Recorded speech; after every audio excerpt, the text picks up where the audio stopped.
पिछली कक्षा में आप लोगों को वैदिक सभ्यता के अंतर्गत ऋग्वेद के बारे में बताया था। आज उसके आगे के वेदों के बारे में आपको बताएंगे।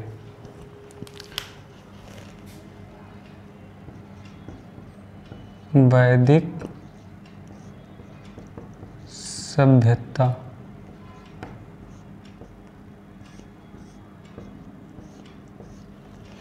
तो इसके अंतर्गत हमने बताया था ऋग्वैदिक और उत्तर वैदिक।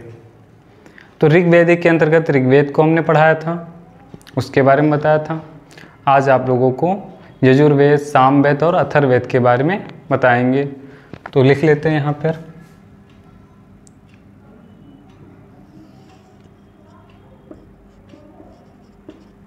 ऋग्वेद जो हमने पहले पढ़ा दिया है,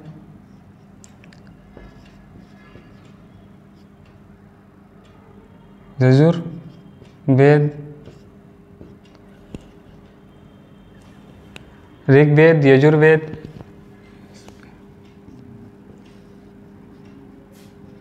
सामवेद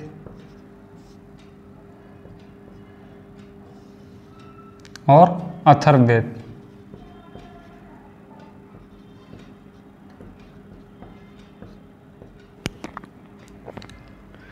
तो ऋग्वेद में कुछ चीज़ें रह गई थी, जैसे जो उल्लेख किया गया है, अग्नि का कितने बार उल्लेख किया गया है, अश्व का कितने बार उल्लेख किया गया है, माता का कितनी बार, ये यहाँ से क्वेश्चन एक दो पूछे गए हैं। तो इसको लिख लेते हैं। इसमें अग्नि का उल्लेख 200 बार, ऋग्वेद में अग्नि का उल्लेख कितनी बार किया गया है? 200 बार। अश्व का उल्लेख कितनी बार किया गया है? 215 बार, 215 बार। माता का उल्लेख 234 बार किया गया है, 234। और पिता का उल्लेख, पिता का उल्लेख 335 बार, 335 बार। इंद्र का, जो देवता थे, तो इंद्र का उल्लेख 250 बार किया गया है, 250 बार। जन का उल्लेख 275 बार, जो जन था कुल का या जन का, तो 275 बार। अब उसके साथ साथ यमुना का उल्लेख कहीं पर 2 बार मिलता है, कहीं पर 3 बार। तो लिख लेते हैं यमुना का उल्लेख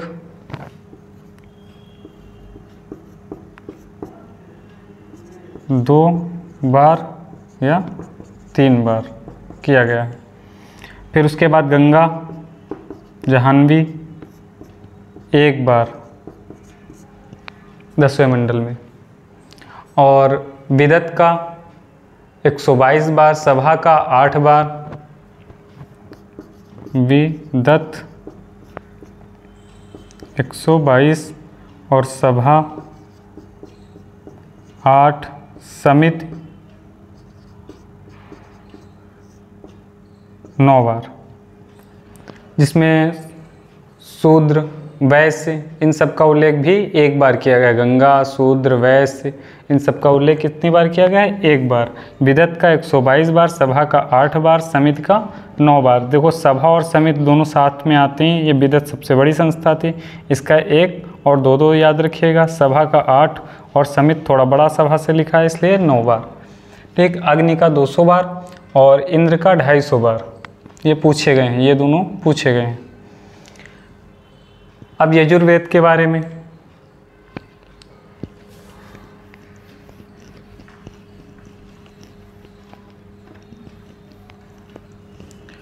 तो देखो, ऋग्वेद और जो है तुम्हारा यजुर्वेद है, सामवेद है, इनको वेद त्रयी भी कहा जाता है। नोट करके लिख लीजिएगा, वेद त्रयी पूछा गया है। तो वेद त्रयी के अंतर्गत कौन आते हैं? ऋग्वेद, यजुर्वेद और सामवेद।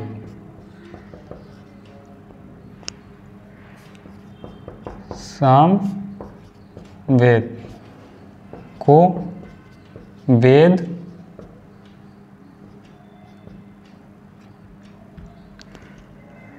ऋग्वेद, यजुर्वेद और सामवेद को वेद त्रयी कहा जाता है।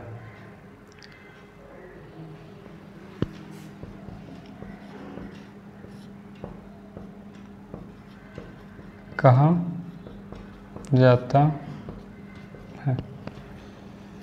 ये अथर्ववेद जो है सबसे बाद का वेद है। सबसे प्राचीन वेद कौन है? ऋग्वेद है।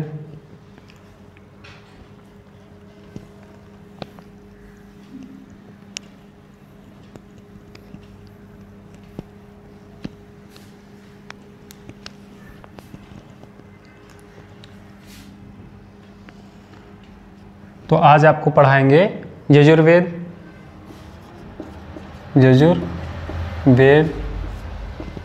फिर उसके बाद सामवेद, अथर्ववेद, सामवेद, अथर्ववेद।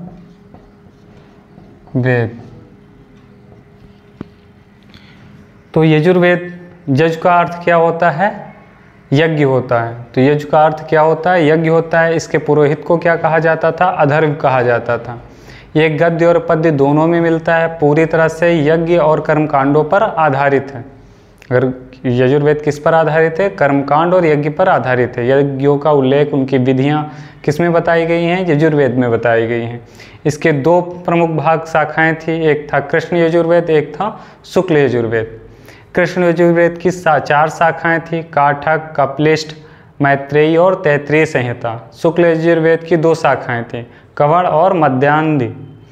शुक्ल यजुर्वेद को वात्स्यनेयी संहिता भी कहते हैं। जो शुक्ल यजुर्वेद है इसको वात्स्यनेयी संहिता भी कहते हैं। और शुक्ल यजुर्वेद को अधिकांश विद्वान वास्तविक यजुर्वेद मानते हैं। शुक्ल यजुर्वेद को अधिकांश विद्वान वास्तविक यजुर्वेद मानते हैं। तो लिख लेते हैं। यजु का अर्थ है,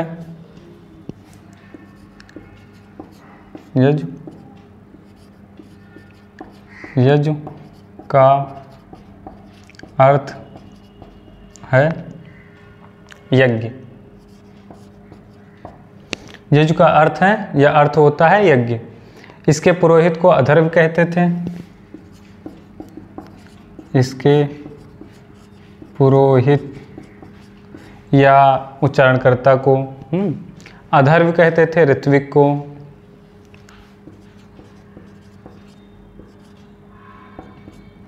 अधर्व कहते थे।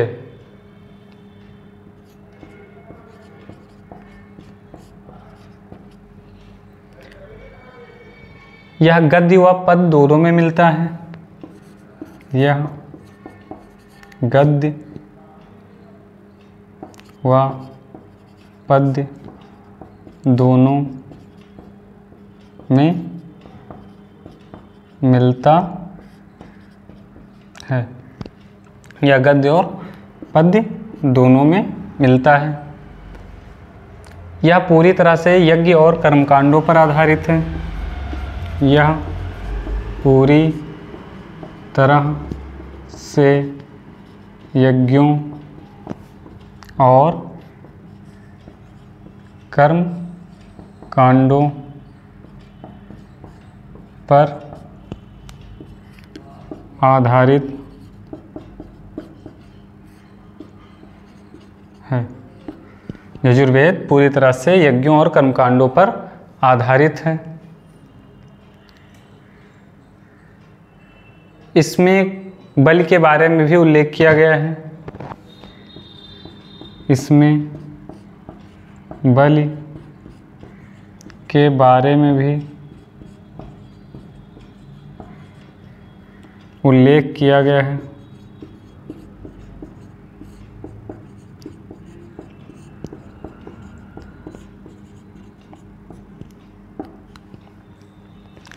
यजुर्वेद की 2 प्रमुख शाखाएं हैं।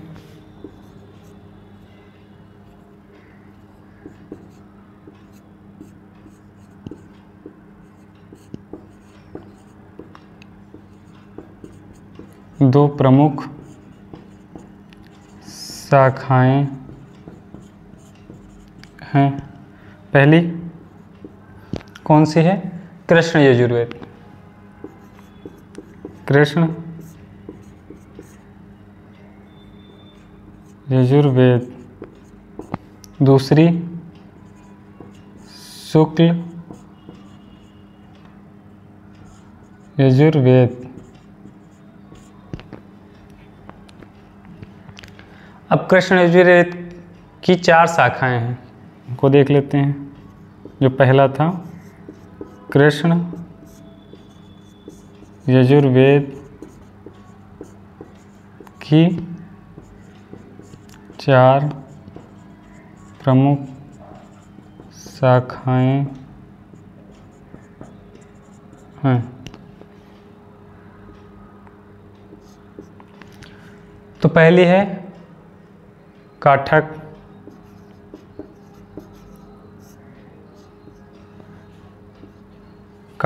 दूसरी है कपिलष्ट,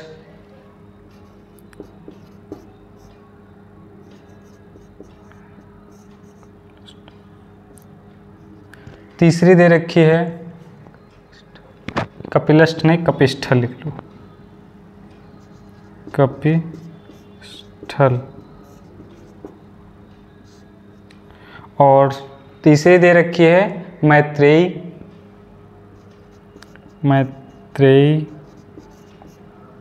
और चौथी दे रखी है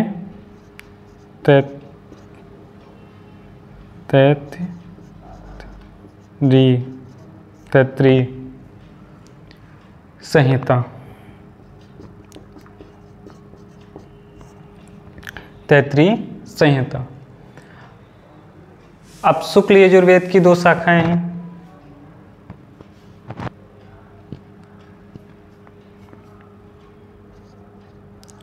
शुक्ल यजुर्वेद की 2 शाखाएं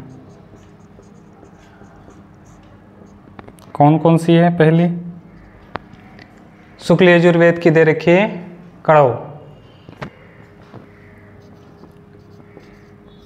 और दूसरी कौन सी दे रखी है? मध्यान्ह।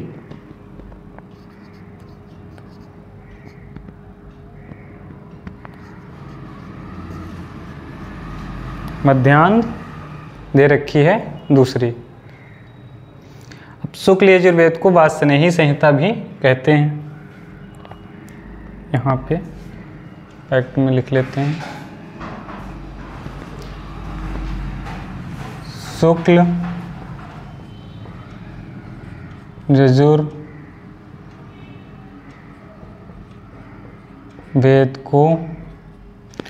यजुर्वेद को वात्स्यनेयी संहिता भी कहते हैं। वात्स्यनेयी संहिता भी कहते हैं। शुक्ल यजुर्वेद को वात्स्यनेयी संहिता भी कहते हैं।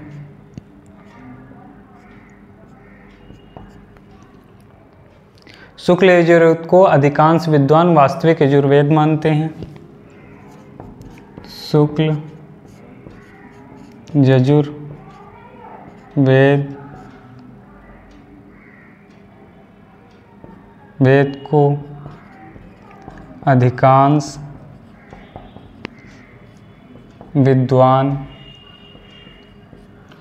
शुक्ल यजुर्वेद को अधिकांश विद्वान वास्तविक यजुर्वेद मानते हैं। वास्तविक यजुर्वेद मानते हैं।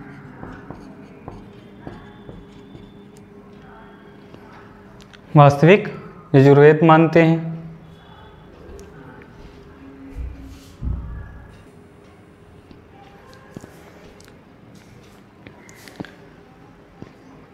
अब देख लेते हैं वेद। इधर लिखते हैं वेद, फिर ब्राह्मण, और उसके बाद वेद, ब्राह्मण, उपनिषद, आर्यक, उपनिषद,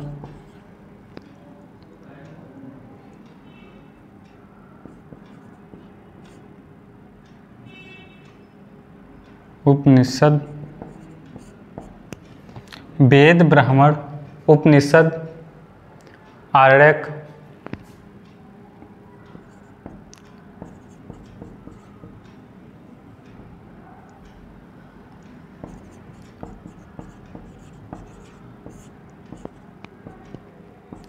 उपवेद,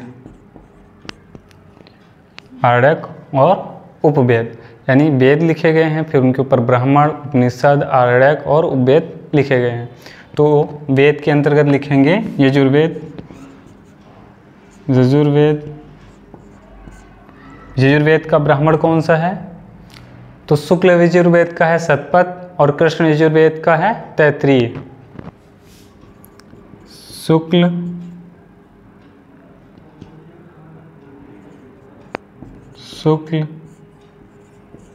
यजुर का, शुक्ल यजुर्वेद का ब्राह्मण शतपथ,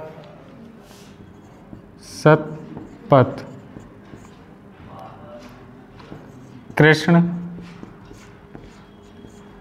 यजुर्वेद का ब्राह्मण कौन सा है? तैत्तिरीय।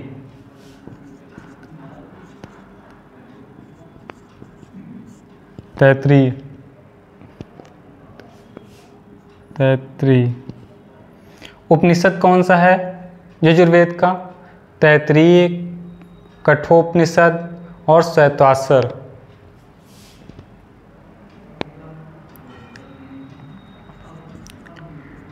तैत्तिरीय, कठोपनिषद,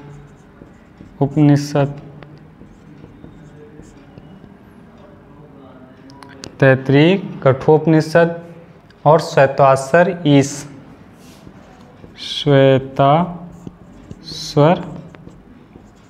ईश, ये हो गए उपनिषद। तो यजुर्वेद का उपनिषद कौन से हैं? तैत्तिरीय, कठोपनिषद, श्वेताश्वर और ईश। आरण्यक कौन सा है इसका? तैत्तिरीय और बृहदारण्यक। तैत्तिरीय,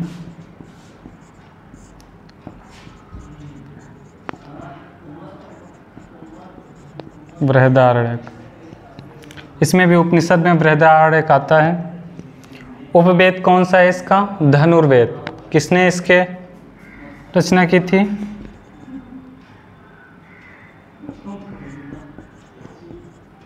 धनुर्वेद किसने इसकी रचना की थी? विश्वामित्र ने। विश्वामित्र। अच्छा, धनुर्वेद में क्या है? युद्ध संबंधी कलाओं के बारे में इसमें बताया गया है। तो हमारे वेद हो गए यजुर्वेद, उसका ब्राह्मण कौन सा है? शुक्ल, उसके अंतर्गत आता है शुक्ल यजुर्वेद का शतपथ ब्राह्मण है, कृष्ण यजुर्वेद का तैत्तिरीय ब्राह्मण है। और उपनिषद तैत्तिरीय है, काठोपनिषद, श्वेताश्वर और ईश है। आरण्यक कौन से हैं? तैत्तिरीय और बृहदारण्यक है।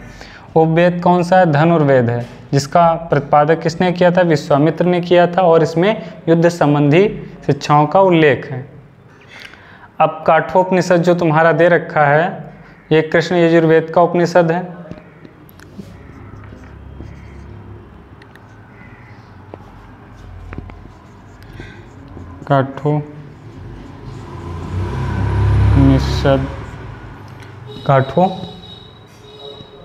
काठोपनिषद कृष्ण यजुर्वेद का उपनिषद है।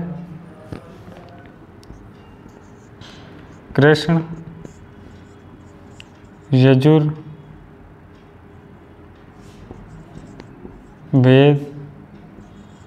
का उपनिषद है, यानी कृष्ण यजुर्वेद जो अब यहाँ पे बताया गया है, कृष्ण यजुर्वेद, इसी का उपनिषद क्या दे रखा है? काठोपनिषद, जिसमें यम और नचिकेता का संवाद है। जिसमें यम और नचिकेता का संवाद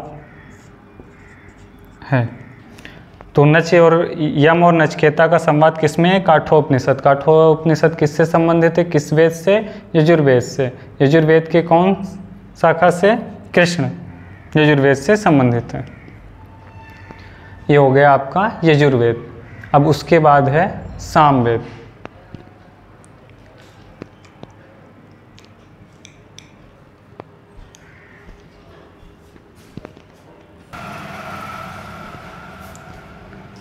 सामवेद, सामवेद। तो हमने अभी पढ़ लिया है ऋग्वेद और यजुर्वेद के बारे में। अब सामवेद, तो साम का अर्थ क्या होता है? गान होता है, यानी गाना। इसमें 25, सामवेद में 25 अध्याय हैं। इसका जो उच्चारण करता था, ऋत्विक था, उसे क्या कहते थे? उद्गात कहते थे। इसके 2 भाग हैं, सामवेद के 2 भाग हैं, एक है पूर्वार्चिक और दूसरा है उत्तरार्चिक। इसकी 3 शाखाएं दे रखी हैं। कौमुद, ये सबसे प्राचीन है, राणायनी, फिर उसके बाद जैमिनी। तो भारतीय संगीत का जनक किसे कहा जाता है? कहाँ से हुआ है? सामवेद। और 7 स्वरों के बारे में जानकारी कहाँ से मिलती है? सामवेद से जानकारी मिलती है।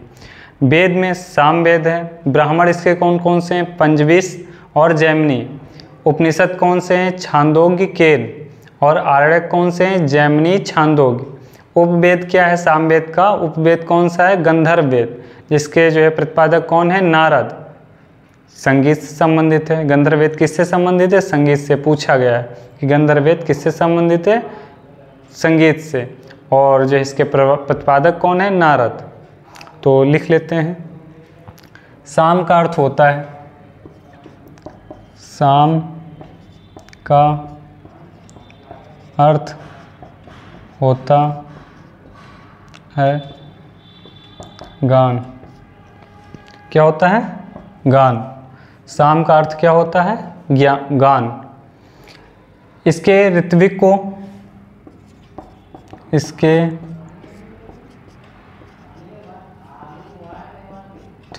इसके ऋत्विक को या उच्चारणकर्ता को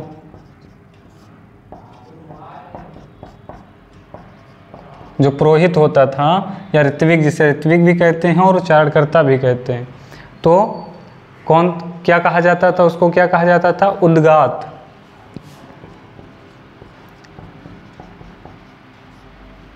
को उद्गात कहते थे।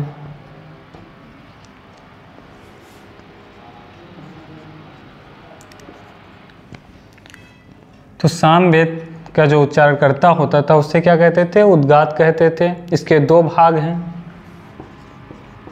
इसके 2 भाग हैं। कौन कौन से? पहला है पूर्वार्चिक,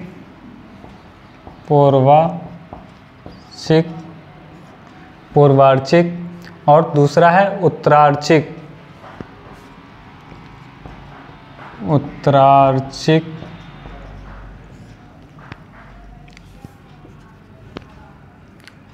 इसकी 3 शाखाएं हैं, या सामवेद की 3 शाखाएं हैं।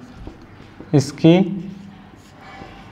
3 शाखाएं हैं। पहली कौन सी? कौमुद,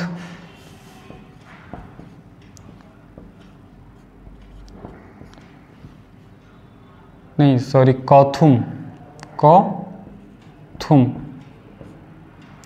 प्राचीन है, सबसे प्राचीन है। दूसरी राणायनी,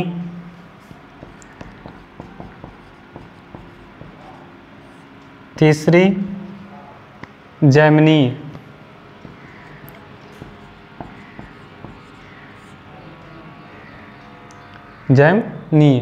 तो भारतीय संगीत का जनक, भारतीय संगीत का जनक 7 स्वरों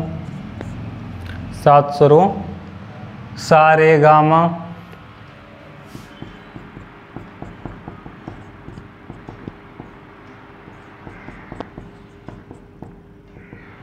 सारे गामा, 7 स्वरों सारे गामा की जानकारी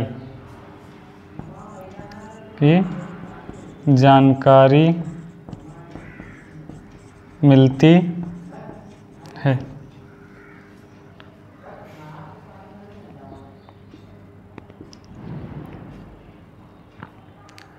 अब वेद, ब्राह्मण, उपनिषद इसके देख लेते हैं। वेद, ब्राह्मण, उपनिषद, वेद, ब्राह्मण, उपनिषद, आरण्यक, उपवेद।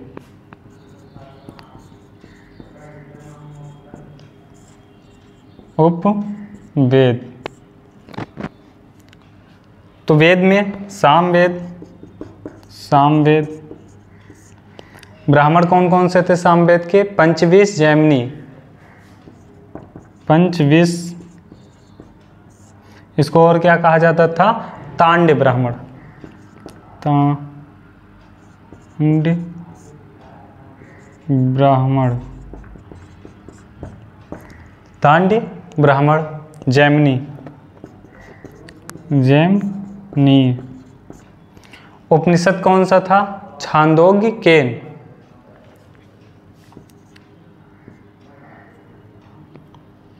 उपनिषद छांदोग्य, केन।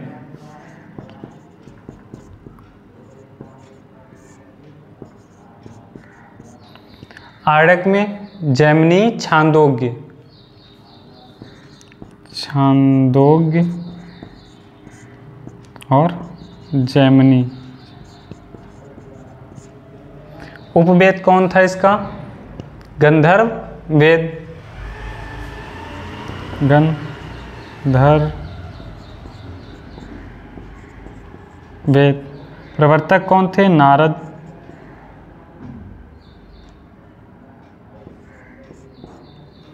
नारद। गंधर्व वेद संगीत से संबंधित था। अब सामवेद,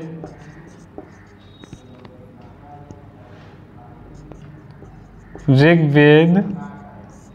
तो हमने देखा सामवेद जो था उसके ब्राह्मण कौन से थे? पंचविश, तांड्य जिसको कहा जाता, जैमिनी। उपनिषद कौन थे? छांदोग्य, केन। और आरण्यक, छांदोग्य, जैमिनी था। उपवेद कौन था? गंधर्व वेद। अब सामवेद जो है ऋग्वेद पर आधारित था, अर्थात सामवेद की अधिकांश रचनाएं ऋग्वेद से ली गई थी। तो सामवेद ऋग्वेद पर आधारित था, अर्थात सामवेद की अधिकांश रचनाएं, सामवेद की अधिकांश रचनाएं, सामवेद की अधिकांश रचनाएं ऋग्वेद से ली गई थी, ऋग्वेद से ली गई थी। अधिकांश रचनाएं ऋग्वेद से ली गई थी। इसमें कितने अध्याय हैं? 25 अध्याय हैं।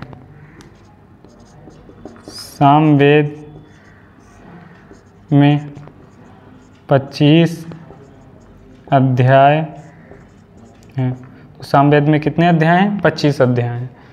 अब उसके बाद आता है आपका अथर्ववेद।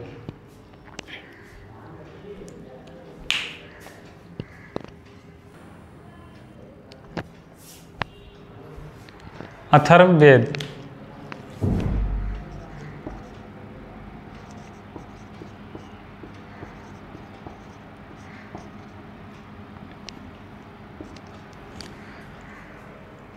तो अथर्ववेद का नाम कैसे पड़ा? अथर्वा ऋषि थे उन्हीं के नाम पे, क्योंकि उन्होंने इसकी रचना की थी, तो इसका अथर्ववेद का मतलब यही है, अथर्वा ऋषि का वेद, यानी अथर्वा का वेद। जो अथर्व ऋषि थे उन्हीं के नाम पर इसका नाम पड़ा था। उच्चारणकर्ता कौन था? ब्रह्मा, जो पुरोहित माना जाता था। उच्चारणकर्ता या देख रेख का जो करता था वो पुरोहित कौन होता था? ब्रह्मा को माना जाता था। अथर्ववेद को ब्रह्मवेद भी कहा जाए, क्योंकि पुरोहित कौन था? ब्रह्मा था, ब्रह्मा थे, इसलिए इसको क्या कहा गया? ब्रह्मवेद भी कहा गया। अथर्ववेद को ब्रह्मवेद क्यों कहा गया? क्योंकि इसके पुरोहित ब्रह्मा थे। अथर्ववेद में अध्याय कितने हैं? 20। सूक्त कितनी हैं? 331। मंत्र कितने हैं? 6000। अथर्ववेद में जादू टोना, वशीकरण, भूत प्रेत, औषधियों से संबंधित मंत्रों का उल्लेख मिलता है। अब इसके वेद अथर्ववेद है। ब्राह्मण कौन से हैं अथर्ववेद के? गोपथ। उपनिषद कौन से हैं? प्रश्न, मुंडक, मांड्यूक। आरक इसके नहीं पाए जाते, अथर्ववेद के आरक नहीं पाए जाते हैं।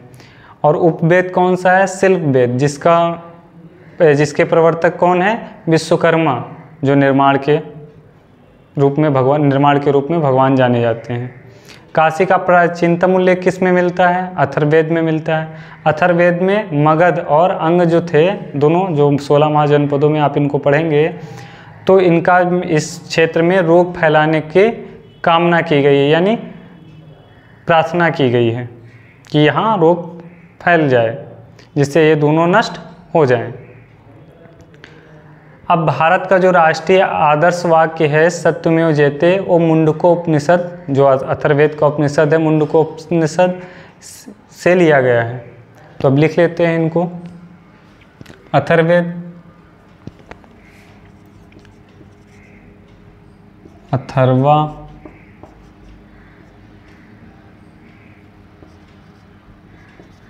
ऋष।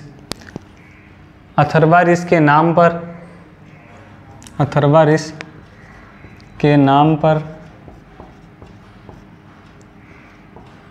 इस वेद को अथर्ववेद कहा गया।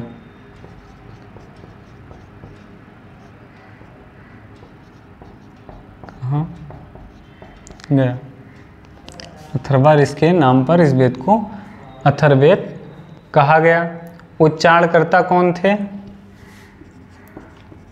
उच्चारण कर्ता, साथ में पुरोहित भी लिख देते हैं, पुरोहित।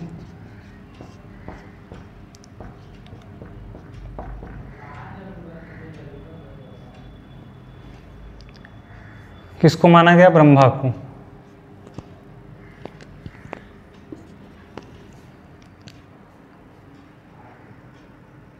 अथर्ववेद को ब्रह्मवेद भी कहा जाता है।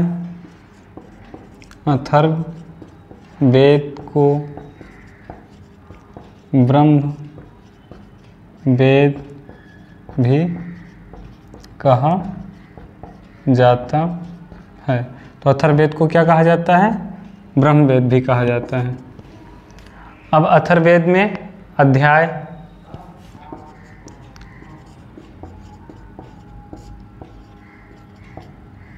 अध्याय कितने हैं? 20। सूक्त, सूक्त कितनी है? 731। और मंत्र कितने हैं? 6000, लगभग 6000। अथर्ववेद में जादू टोना,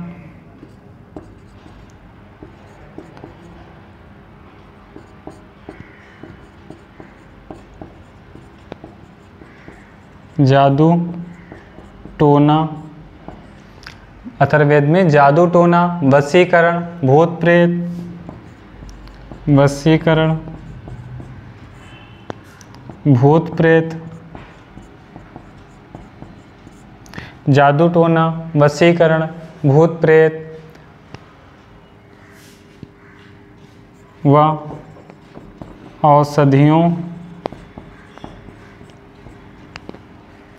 औषधियों से संबंधित मंत्रों का उल्लेख है।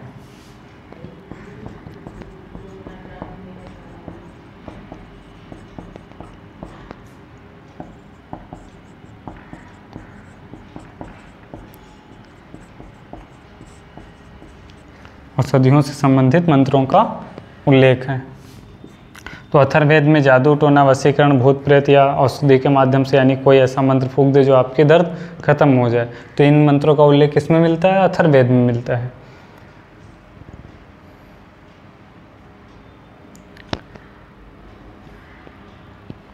अब देख लेते हैं वेद, फिर उसके बाद ब्राह्मण,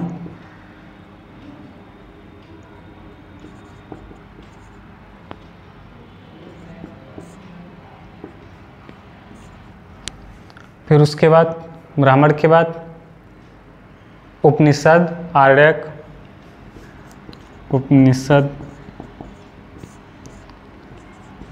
आर्यक,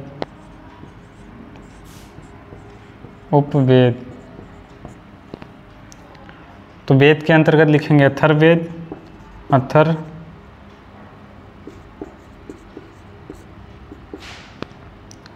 ब्राह्मण कौन कौन से थे इसके? गोपथ। कौन था? ब्राह्मण गोपथ। अथर्ववेद का ब्राह्मण गोपथ। उपनिषद प्रश्न, मुंडक, मांड्यूक। प्रश्न, मुंडक, मांड्यूक। प्रश्न, मुंडक, मांड्यूक।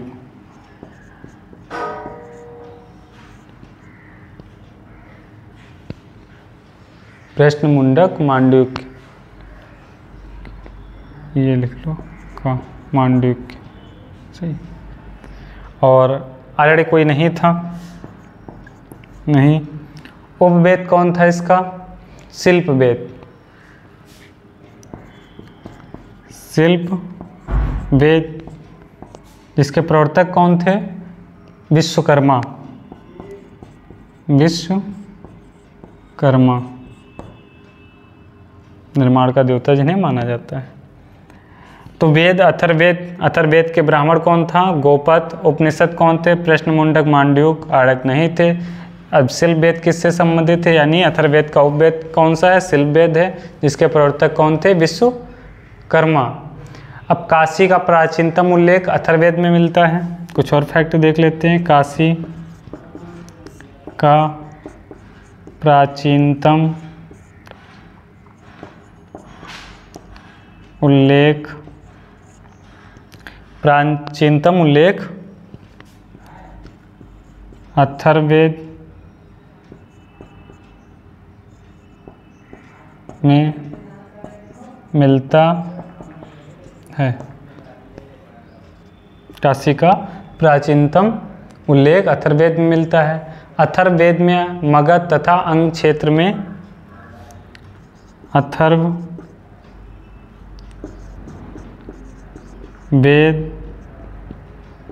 में मगध व अंग क्षेत्र में रोग फैलाने की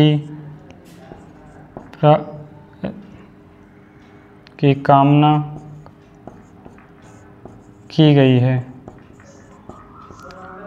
या प्रार्थना की गई है।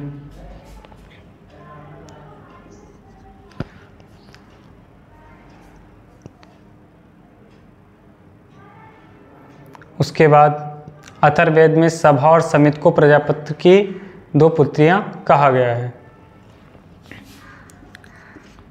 अथर्ववेद में सभा और समिति को प्रजापति की 2 पुत्रियों या पुत्रियां कहा गया है। तो अथर्ववेद में सभा और जो समिति थी उसको प्रजापति की 2 पुत्रियां कहा गया है, कह के संबोधित किया गया है। ठीक। अब भारत का जो राष्ट्रीय आदर्श वाक्य है सत्यमेव जयते। भारत का राष्ट्रीय आदर्श वाक्य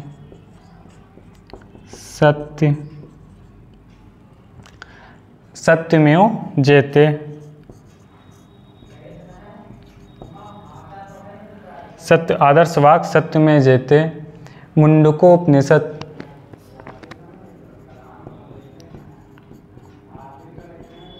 निषद किससे संबंधित है? अथर्ववेद से। अथर्ववेद से लिया गया है। तो भारत का राष्ट्रीय आदर्श वाक्य सत्यमेव जयते कहाँ से लिया गया? मुंडकोपनिषद जो अथर्ववेद का एक उपनिषद है से लिया गया है। आपके चारों वेद समाप्त हो जाते हैं। अब आगे वैदिक सभ्यता के बारे में अगली क्लास में आप लोगों को पढ़ाएंगे।